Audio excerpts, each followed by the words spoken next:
जय श्री कृष्णा। इस बार जो निर्जला एकादशी है वो 31 मई 2023 दिन बुधवार को है। पद्म पुराण के अनुसार युधिष्ठिर ने कहा, हे जनार्दन, ज्येष्ठ महीने के शुक्ल पक्ष में जो एकादशी आती है आप उसका वर्णन कीजिए। भगवान श्री कृष्ण बोले, इसका वर्णन तो धर्मात्मा व्यास जी ही करेंगे। तब वेद व्यास जी कहने लगे, दोनों ही पक्षों की एकादशी को भोजन नहीं करना चाहिए। द्वादशी को स्नान आदि से पवित्र हो फूलों से भगवान केशव की पूजा करके नित्य कर्म के पश्चात ब्राह्मणों को भोजन देकर अंत में स्वयं भोजन करें।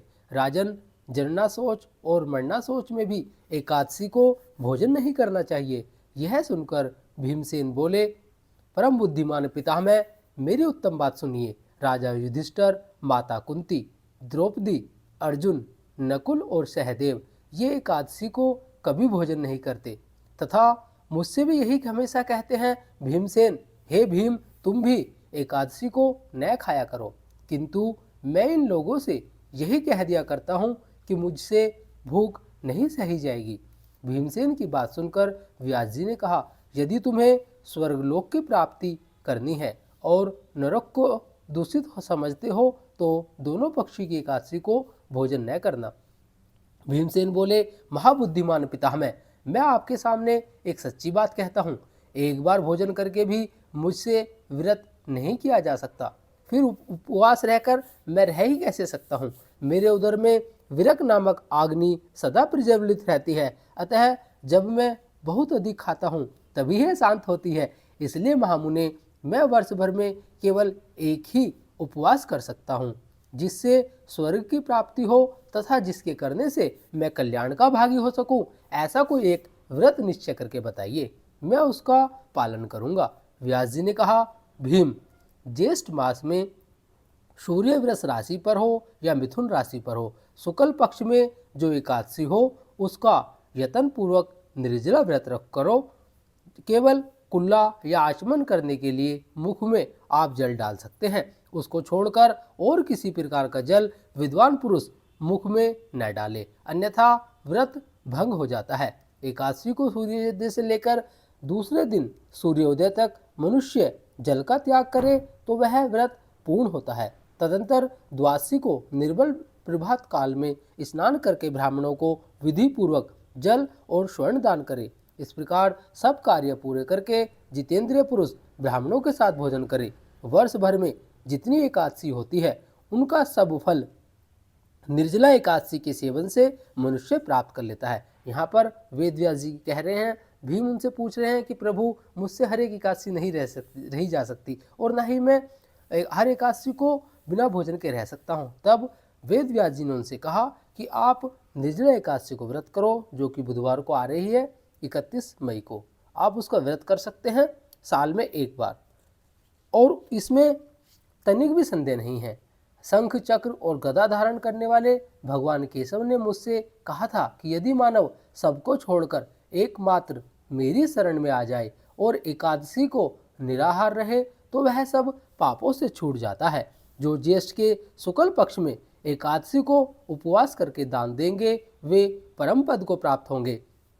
जिन्होंने एकादशी का उपवास किया है वे ब्रह्म हत्यारे, शराबी, चोर तथा गुरुद्रोही होने पर भी सब पातकों से मुक्त हो जाते हैं। कुंती नंदन, निर्जला एकादशी के दिन श्रद्धालु स्त्री पुरुषों के लिए कर्तव्य है विशेष दान सुनो। और उस दिन जल में शयन करने वाले भगवान विष्णु का पूजन और धेनु का दान करना चाहिए। पर्याप्त दक्षिणा और भांति भांति के मिष्ठानों द्वारा यत्न पूर्वक ब्राह्मणों को संतुष्ट करना चाहिए। ऐसा करने से ब्राह्मण अवश्य संतुष्ट होते हैं और उनके संतुष्ट होने पर श्री हरि भगवान नारायण मोक्ष प्रदान करते हैं।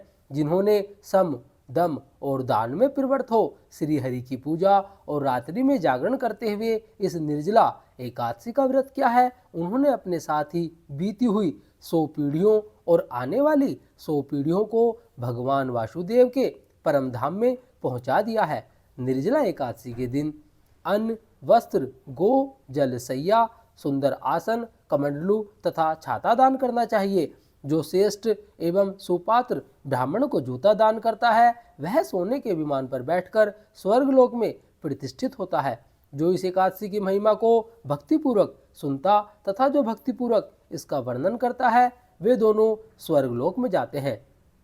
चतुर्दशी युक्त अमावस्या को सूर्य ग्रहण के समय श्राद्ध करके मनुष्य जिस फल को प्राप्त करता है वही इसके श्रवण पे से भी प्राप्त होता है।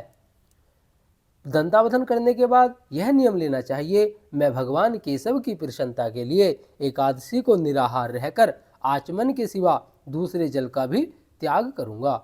द्वादशी को देव देवेश्वर भगवान विष्णु का पूजन करना चाहिए। गंध, धूप, पुष्प और सुंदर वस्त्र से विधि पूर्वक पूजन करके जल का घड़ा संकल्प करते हुए निम्नांकित मंत्र का उच्चारण करें। देव देव ऋषिकेश संसाराण वतारक है उदकुंभ प्रदानेन नया माम परमाम गतिम। संसार से ताड़ने वाले देव ऋषिकेश, इस जल के घड़े का दान करने से आप मुझे परम गति की प्राप्ति कराइए। भीमसेन, ज्येष्ठ मास में शुक्ल पक्ष की जो शुभ एकादशी होती है उसका निर्जल व्रत करना चाहिए तथा उस दिन श्रेष्ठ ब्राह्मण को शक्कर के साथ जल के घड़े दान करने चाहिए। ऐसा करने से मनुष्य विष्णु भगवान के समीप पहुंचकर आनंद का अनुभव करता है। तत्पश्चात द्वादशी को ब्राह्मण भोजन कराने के बाद स्वयं भोजन करे। जो इस प्रकार पूर्ण रूप से पाप नाशिनी एकादशी का व्रत करता है वह सब पापों से मुक्त हो अनाम्य पद को प्राप्त होता है। यह सुनकर भीम ने भी इस शुभ एकादशी का व्रत आरंभ कर दिया। तब से है एकादशी लोक में पांडव द्वादशी